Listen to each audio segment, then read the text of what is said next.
People think power smells like expensive cologne and leather briefcases. They're wrong. Real power smells like motor oil, and it doesn't need to shout to be heard. It lives in the quiet rhythm of a socket wrench, biting into rusted steel. Click, clack, turn. That's the sound of a problem being solved.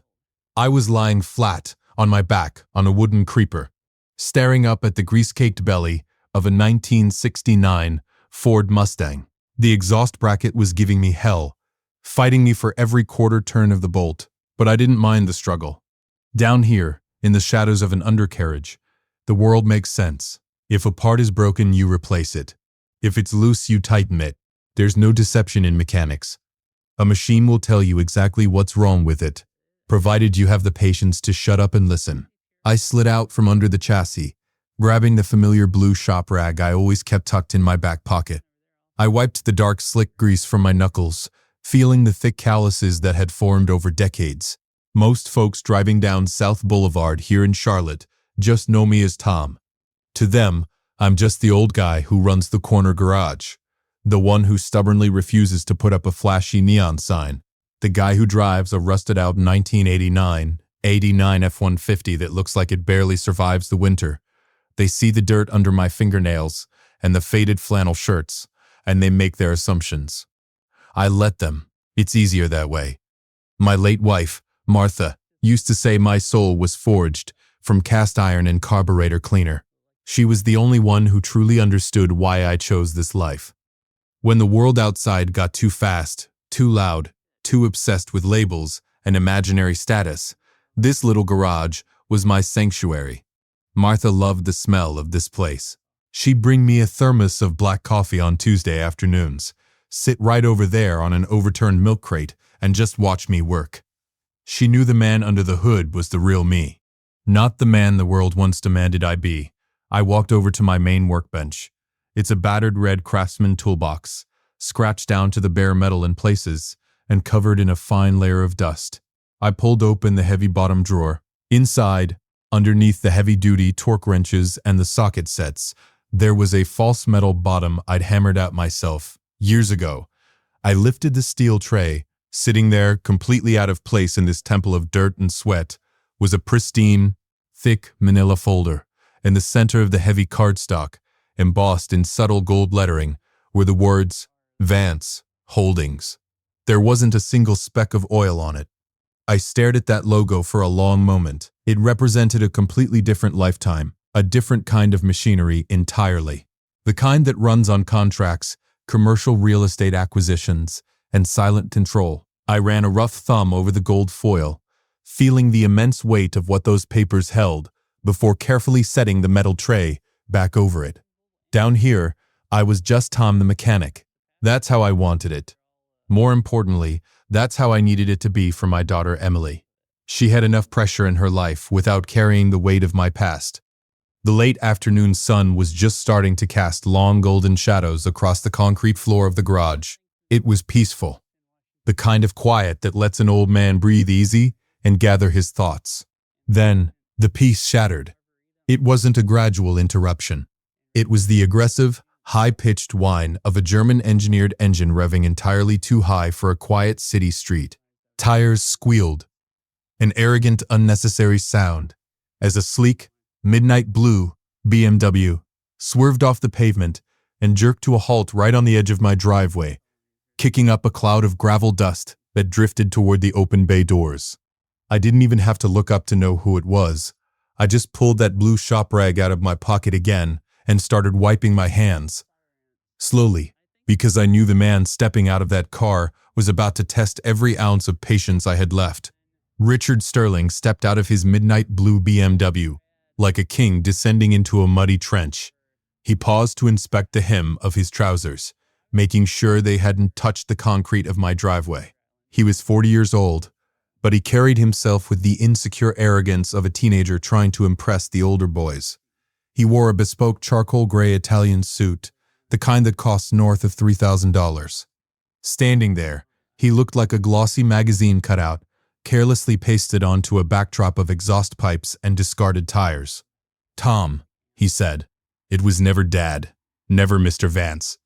Just Tom, dragged out with a heavy sigh that suggested my very existence was a minor inconvenience to his busy schedule. He tossed his heavy key fob over the hood of the car. I caught it seamlessly with my right hand.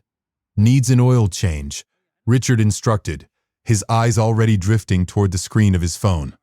"Synthetic only, and the brakes have been squeaking when I pull into the executive parking lot. Fix it. I need the car back by tomorrow noon." I ran my thumb over the plastic buttons of the fob. For 8 years, this had been our routine. He brought me his expensive toys, expected premium service for $0, and offered nothing but condescension in return. I did the work. I swallowed the pride. I did it because it kept the peace for Emily. Then, Richard reached into the inner pocket of his jacket. He withdrew a thick, heavy stock, cream-colored envelope. A gold wax seal caught the fading sunlight. He tapped it against his palm, a theatrical pause designed entirely for his own amusement. "My 40th is this Saturday," he announced. "We rented out the main ballroom at the Myers Park Country Club. Prime catering, open bar, the works." He extended his hand, offering the envelope. I reached out to take it. Before my fingers could brush the paper, he snapped his wrist back. He tucked the invitation right back into his tailored jacket. "Actually, Tom," Richard said, a patronizing smirk twisting the corner of his mouth, "I think it's best if you sit this one out." I didn't pull my hand back immediately. I let it drop slowly to my side. I simply looked at him. Richard puffed out his chest a fraction, emboldened by my lack of resistance. "It's a black tie event. High-level networking. The CEO of the parent company is flying in from the West Coast, along with the regional VPs. I'm up for the executive director spot next quarter, and optics are everything." He cast a disdainful glance around my garage, his nose wrinkling at the faint scent of degreaser. "You know how it is. It's a delicate crowd. They expect a certain pedigree." He was practically vibrating with his own self-importance. He was begging for a reaction. He wanted me to argue, to raise my voice, to confirm his deeply held belief that I was just an uncultured, hot-headed grease monkey who didn't belong in his world. I pulled the blue shop rag from my back pocket. I started wrapping it around my index finger, methodically wiping away a smudge of oil. I'd watched men twice my size lose everything because they couldn't control their pride. I wasn't about to make that mistake. There's a kind of stillness that comes when you realize the person standing across from you is entirely clueless. I found my stillness right then. I let the silence stretch out, heavy and uncomfortable, until Richard shifted his weight, his smirk faltering just a fraction. "Look, don't take it personally," he scoffed, trying to regain the upper hand. He took a step back toward the street. Then, he delivered the line he'd probably been rehearsing in his rearview mirror all afternoon. "Stay here with your rust buckets, Tom. You wouldn't fit in with my network anyway. You're just a mechanic."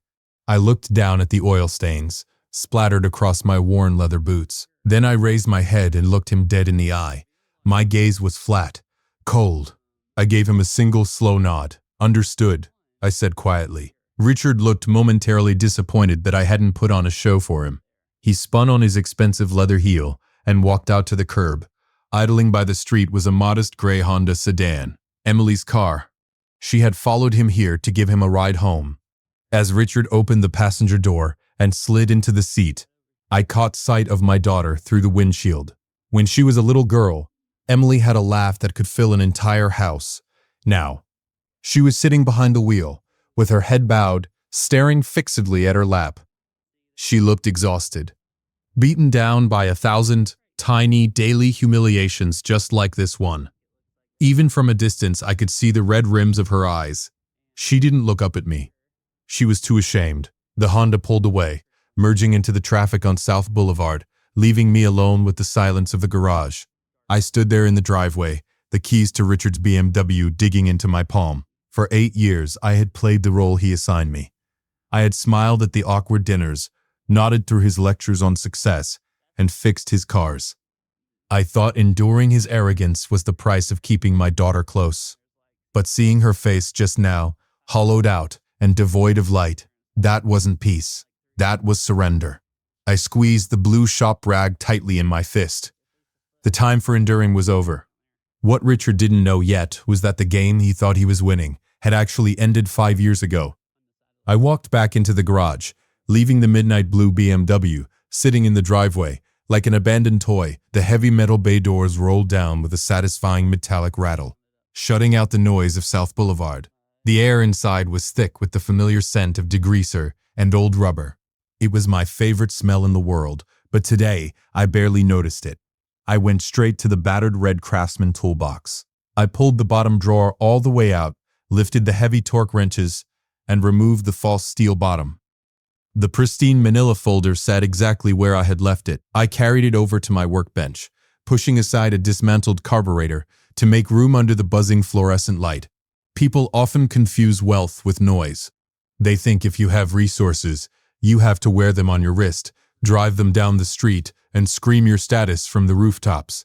I played that game decades ago. I built a commercial development empire from a single rented backhoe, turning it into an operation that spanned the eastern seaboard, but the higher I climbed up that corporate ladder, the less real the world felt. It was an ecosystem of empty handshakes and smiles that evaporated the second you turned your back. When Martha passed away, I realized I hated the boardroom. I liquidated the public face of the company, retained absolute control through a private equity shell called Vance Holdings, and bought this garage. I wanted to fix things that could actually be fixed. I wanted the honesty of dirt and steel. When Richard married Emily 8 years ago, he thought he was settling. He thought he was taking a pretty girl away from her grubby blue-collar roots. He thrived on that dynamic. It fed his fragile ego to look down his nose at me during Thanksgiving dinners, tossing me scraps of conversation about his high-level deals. What Richard didn't know, what he never bothered to look deeply enough to find out, was that 5 years ago, his prestigious firm, Sterling & Co., had quietly over-leveraged itself into a corner. They were weeks away from insolvency. Vance Holdings bought them out for pennies on the dollar, restructuring them into a subsidiary. Pause here for a second. Have you ever let someone underestimate you just to see how far they'd go? Drop a 1 in the comments if you know the power of staying quiet. Because let me tell you, there is a very specific kind of clarity in watching a man dig his own grave with his arrogance. Richard had spent the last 3 years desperately trying to impress a man named Arthur Hayes, the supposed CEO of the parent company. Arthur was the man flying in from the West Coast for this absurd 40th birthday party. Richard thought Arthur held the keys to his future, the man who could hand him the executive director spot he was salivating over. He didn't realize that Arthur was just an operator, a very highly paid employee whose primary job was to execute the directives of a silent chairman. Directives that came from a prepaid flip phone sitting in the top drawer of a mechanic's toolbox. I opened the manila folder. The thick, heavy stock paper inside smelled like a law office, dry and sterile. I flipped past the acquisition summaries and the corporate structuring charts until I found the Executive Actions tab. I pulled out a blank termination authorization form. This particular document didn't require a board vote or a lengthy review process. As the sole owner of the holding company, my signature bypassed the entire corporate food chain. But I wasn't just going to fire him. I pulled out the secondary documents drafted by my legal team months ago. I was invoking the morals and financial compliance clause in his executive contract. For years, I had received quiet reports of Richard leveraging company accounts to lease his cars, pad his lifestyle, and secure his elite country club memberships. It was all meticulously documented by Arthur's auditors and filed away in this exact folder.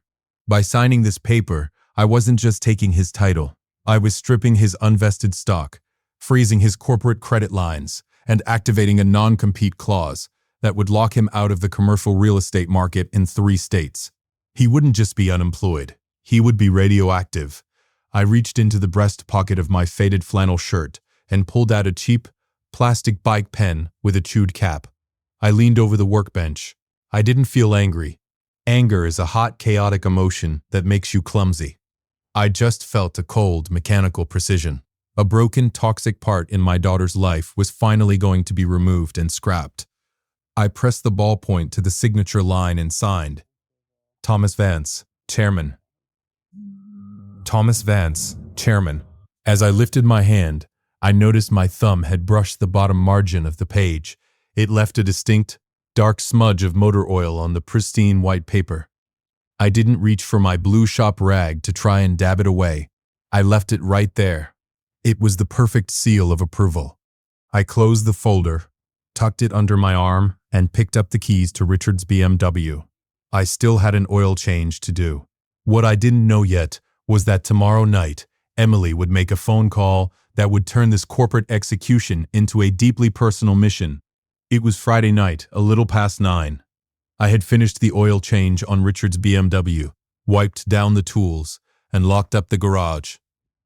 I was sitting at my kitchen table, nursing a cup of decaf, and listening to the faint hum of the refrigerator when my cell phone buzzed against the wood. The caller ID showed Emily's name. When I answered, there was no greeting.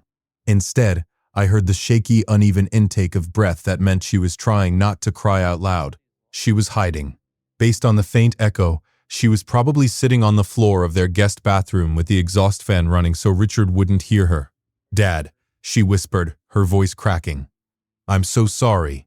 About the party tomorrow." I leaned back in my chair, staring at the dark window. I told her to breathe. I told her it was fine, that a stuffy country club wasn't exactly my scene anyway, and that I was perfectly happy spending my Saturday night watching a baseball game. I tried to give her an easy out, but she wouldn't take it. She was carrying a weight that didn't belong to her. "No, Dad, I'm sorry," she sniffled, the sound breaking my heart into a dozen jagged pieces. I tried to talk to him. I tried to tell him your family, but, he said, we wouldn't know how to act around those people. And, he's right, Dad. I'm sorry. We just don't belong in that world. I closed my eyes. The kitchen suddenly felt very cold. She had included herself. After 8 years of subtle put-downs, of adjusting her posture to make him look taller, Richard had finally succeeded in convincing my brilliant, capable daughter that she was inherently inferior. He hadn't just insulted my pride in the driveway. He had erased her self-worth. "Emily," I said, my tone incredibly gentle, masking the absolute ice that had just formed in my chest. "You belong exactly where you choose to be. Go to sleep. Everything is going to be fine." I hung up the phone. I didn't go to sleep. I sat at that table for a long time, watching the clock tick past midnight, visualizing the precise sequence of events for the following evening. Saturday arrived, and the sun eventually dipped below the tree line, casting long shadows over the neighborhood. The invitation I never received had stated the cocktail reception began at 8 o'clock. At 7:30, I walked into my bedroom to get dressed. I owned suits, wrapped in plastic, inside a heavy cedar chest at the foot of my bed, are custom-tailored wool garments that cost more than Richard's entire wardrobe. They belonged to a past life, a life of boardrooms and corporate warfare. I didn't touch them. You don't put on a costume when you're about to tear down a facade. I wanted Richard to see exactly who was dismantling his life. I pulled out a pair of heavy, clean khaki pants and a light blue and white plaid button-down shirt. I ironed them myself, the sharp crease of the fabric smelling of hot cotton and starch. I slipped on my old scuffed leather Red Wing work boots.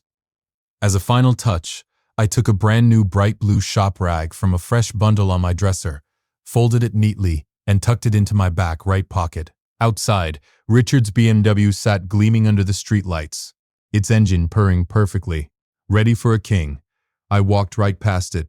I grabbed the cold steel handle of my 1989 Ford F-150. The door hinges whined, a rusted metallic complaint, as I climbed into the cab. The engine turned over with a heavy, throaty rumble that vibrated up through the floorboards. I set the heavy manila folder with the gold foil lettering on the passenger seat next to me. The drive from my neighborhood to the Myers Park Country Club is a journey between two entirely different planets. The cracked asphalt and neon signs of South Boulevard eventually surrender to the smooth oak-canopied avenues of Queens Road. The houses turn into estates, hidden behind manicured hedges and wrought iron gates. When I finally turned into the club's long, winding driveway, the valet attendants, kids in sharp white shirts and black vests, froze. They stood next to a line of Maseratis, Porsches, and black Suburbans, staring at my rusted, faded red truck like I had just landed an alien spacecraft on their pristine cobblestones. A young man stepped forward, holding up a white-gloved hand to wave me away from the main entrance. I ignored him. I drove right past the valet stand and pulled the F-150 dead center into a spot marked with a brass plaque reading Diamond Executive Members Only. The heavy steel bumper inched right up to the sign. I killed the engine. The silence of the wealthy neighborhood rushed back in, thick and judgmental. I reached into the glove compartment and pulled out the prepaid flip phone. I opened it, navigated to Arthur Hayes' private number, and typed out 3 words. "I'm coming in." I hit send, snapped the phone shut, and left it on the dashboard. I picked up the Vance Holdings folder from the passenger seat. I stepped out of the truck, the heavy tread of my boots crunching loudly against the gravel. It was time to introduce Richard to the real world. It was Saturday evening, exactly 8:42 p.m., when I pushed through the heavy brass-handled mahogany doors of the Piedmont Ballroom. The air inside was practically climate-controlled for wealth. It smelled of expensive floral arrangements, roasted prime rib, and the kind of perfume that costs more than my truck. A string quartet was playing somewhere in the corner, a soft classical backdrop to the low murmur of high-level networking and the rhythmic clinking of crystal champagne flutes. I stood at the top of the short carpeted staircase leading down to the main floor. The contrast was stark. The room was a sea of black tuxedos and floor-length evening gowns. And then there was me, plaid shirt, work boots, and a blue shop rag peeking out of my pocket. I didn't try to blend in. I walked down the steps, the heavy rubber soles of my boots making a dull, deliberate thud against the polished hardwood floor that cut through the polite chatter. It took less than 30 seconds for Richard to spot me. He was standing near the center of the room, holding a glass of amber liquid, surrounded by a tight circle of men he was desperately trying to impress. When his eyes locked onto mine, I watched the blood completely drain from his face. The smug, polished executive disappeared, replaced instantly by a panicked, frantic boy.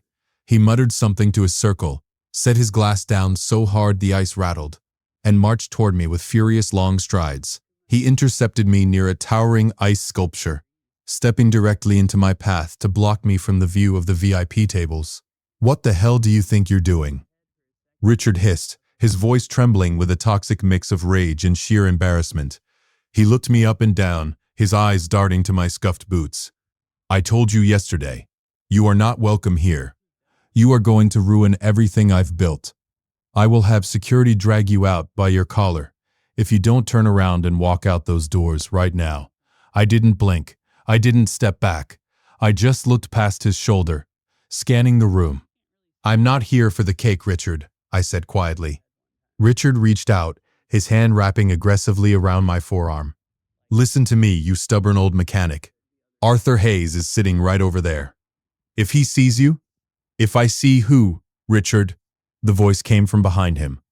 It was authoritative, calm, and carried a weight that made Richard immediately release my arm and spin around. Arthur Hayes, the CEO of the parent company, the man Richard had been obsessing over for 3 years, stepped out from the crowd. He was a tall man in his late 50s, impeccably dressed, projecting total corporate dominance.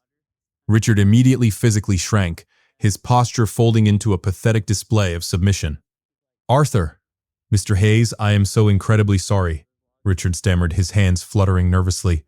This is a misunderstanding. This is just my father-in-law. He's just a mechanic. He's not well. He gets confused. I'll have security escort him out immediately, so we can get back to business." Arthur didn't even look at Richard. He stepped right past him, stopping 2 feet in front of me. The imposing CEO of a billion-dollar conglomerate respectfully unbuttoned his suit jacket, bowed his head slightly, and extended his right hand. "Good evening, Chairman," Arthur said, his voice carrying just enough volume to ensure the surrounding tables heard him perfectly. "I received your message. Everything is prepared." The string quartet was still playing, but for Richard, the entire world had just gone completely, terrifyingly silent. He stared at Arthur. Then he stared at me. His mouth opened, but no sound came out. His brain was desperately trying to process a reality that was entirely incompatible with his ego. "Chairman," Richard finally choked out, a wet, breathless whisper. "Arthur, what are you talking about? He owns a garage. He changes my oil. He owns a garage because he enjoys the work. Richard, Arthur replied, his tone shifting to absolute ice. He owns Vance Holdings because he built it from the ground up, which means he owns Sterling and Company. He signs my paychecks, and up until tonight, he allowed me to sign yours. I stepped forward, closing the distance between Richard and myself. I placed the thick manila folder on the edge of a linen-draped cocktail table and flipped it open. The termination paperwork sat right on top, anchored by the dark, oily thumbprint I had left the night before. 5 years ago, your firm was bankrupt, Richard, I said, keeping my tone as steady as a metronome. I bought it to keep a roof over my daughter's head. I let you keep your title, your corner office, and your illusion of success because I thought it would make Emily happy. I gave you every opportunity to be a decent husband. Instead, you used my money to lease luxury cars, buy country club memberships, and convince my daughter she was worthless. Richard was visibly trembling now. Sweat was beading on his forehead, ruining his perfectly styled hair. Tom, Dad, wait, please. We can talk about this. I didn't know, I swear I didn't know. It's not a negotiation, I replied. Arthur's auditors have tracked every corporate dime you've misallocated to fund this fake lifestyle. The paperwork is already filed. You are terminated for cause, effective immediately. Your unvested stock is gone. Your accounts are frozen. I held out my hand, palm up. The corporate black card, Richard, and the keys to the BMW. It's a company fleet lease. I'm recalling the asset. You can't do this, Richard gasped, looking around wildly for support, but the crowd of executives had stepped back, effectively isolating him like a diseased tree. You can't leave me with nothing. I'm not leaving you with nothing. I'm leaving you with exactly what you earned, I said. A movement in the crowd caught my eye. Emily stepped forward. She was wearing an elegant, understated black dress, but she no longer looked like she was hiding inside it. She had watched the entire exchange. For the first time in years, her shoulders were pulled back. The heavy fog of manipulation had lifted from her eyes, replaced by a sharp, clear realization of the pathetic, hollow man standing in front of her. She didn't shed a tear. She didn't scream. She simply reached out, took Richard's right hand, and unclasped the heavy diamond ring from her own finger. She dropped it into his sweaty palm. I'm going home with my dad, Emily said. Her voice didn't shake once. Richard looked at the ring, then up at me, his eyes wide with the realization that his entire world had just collapsed in the span of 3 minutes. I looked at him, feeling no pity, no anger, just the quiet satisfaction of a job finished. A good mechanic knows when a part is beyond repair, I told him, closing the manila folder and tucking it under my arm. You don't fix it, Richard. You scrap it. The fallout for Richard was as swift and absolute as gravity. When you build your entire life on borrowed money, leverage credit, and fake prestige, it only takes one pulled thread to unravel the whole expensive suit.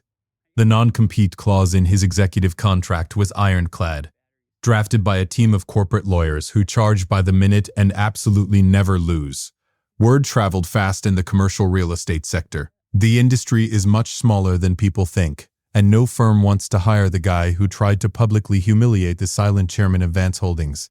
Within a month, his bank accounts were drained to cover the corporate debts he owed. He had to quietly vacate the luxury downtown penthouse he could no longer afford. The bespoke Italian suits probably ended up at a high-end consignment shop to pay for his moving expenses. The last I heard through the grapevine, he had relocated 2 counties over. He landed a job as a floor manager at a mid-tier car dealership, trying to push extended warranties on sedans to the exact kind of working-class people he used to actively look down on. I don't wish the man any physical harm, and I don't carry any lingering malice toward him.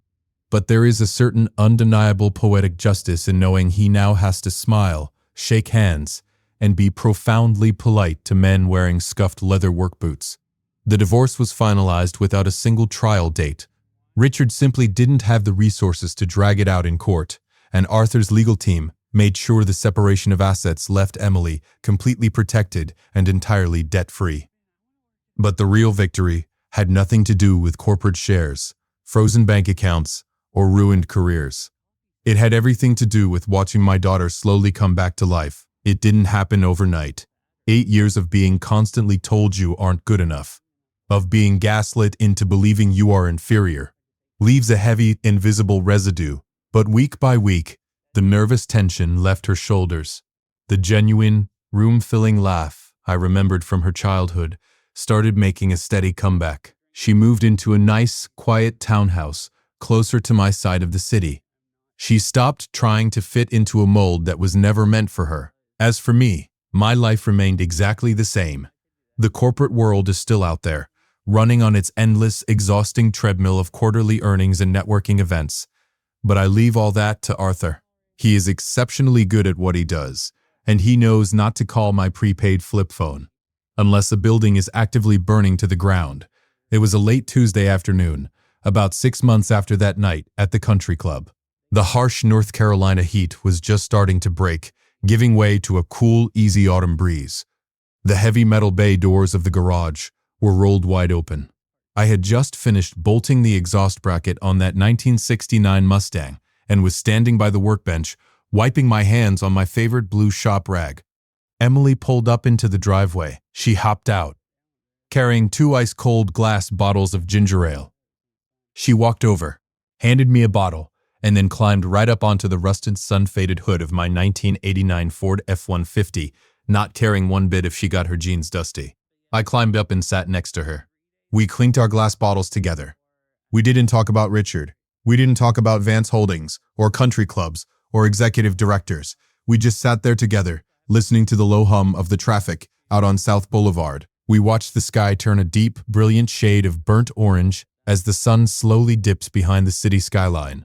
The smell of motor oil and old steel hung in the air around us. Familiar, honest, and profoundly comforting. It was quiet. The good kind of quiet. The kind that tells you everything is finally exactly where it's supposed to be. People spend their whole lives chasing status, terrified that if they don't look important, they won't matter. But the truth is, true power doesn't need an audience, and true peace doesn't require validation. Respect isn't worn on a tailored sleeve. It's built with the dirt on your hands. If you believe arrogance always comes with an expiration date, hit that like button and make sure you're subscribed for more stories of justice.